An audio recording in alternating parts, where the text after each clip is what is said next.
All right, so now we want to put our message in our bottle. So I want to make it look like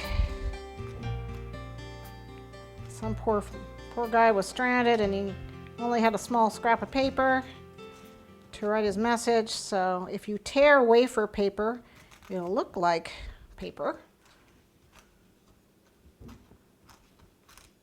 So we can actually tear it. All right, and we're going to write our message. This guy really wanted to make sure, even though he was stranded, he wanted to wish you a happy birthday. And I want to make it look kind of torn up and beat up and stuff. And so I've got a little bit of that chocolate brown here and a brush. I think somewhere, here we go. And so we're going to make it a little bit of brown. So the edges are kind of old paper, stained and blotched. And of course, this can be any kind of a message. You could ask someone to marry you with one of these types of cakes, I suppose. You want a beach theme. Make it look weathered, old and dingy and dirty, and get a fingerprint on there, you know. There we go. It's got to look blotchy. Okay, and then you can actually, believe it or not, you can burn this stuff. So I can take my torch and I can actually burn it a little bit to singe it. Okay, see how it's a little burnt? You don't have to, you can do it with a match, or you can just skip that altogether.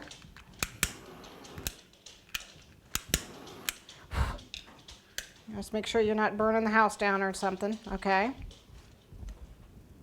You could actually poke a hole in it if you want to poke a hole in it, make it look like, you know, it was crinkly. And I'm going to try and find a little pin tool to poke a hole in this. I have a pin tool right here. Just adds to the, you know, makes it look like it's an old cruddy piece of paper. Okay, you get the idea. It's nice because you can personalize it any way you want. Okay, so we've got our message. Let's hope this is cool. This feels cool. It's nice because it's hollow and you can feel the inside of it. Now, if you don't get this shut all the way, my mold seemed to have shrunk a little bit since I made it eons ago, which is why I would suggest not making your own mold, but buying one because they're done better. I ended up with a little more of a seam, which I was able to take off on my other bottle that I made. These are really easy to take out of the two-part molds. Let's see if we can get this out here. There we go. Oh, it must have gone through. That's where it was stuck. There we go. See the little, I didn't get it shut all the way. So I have a little bit of a seam that's going to come out, but that's okay. I'll show you what we're going to do about that. We just melt it.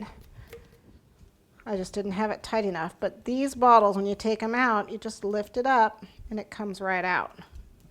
Okay? And then this little seam that I've got here, this is no big deal, look. Just comes right off. See, it's just a little extra isomalt because I didn't have it shut quite tight enough. It comes right off, no big deal.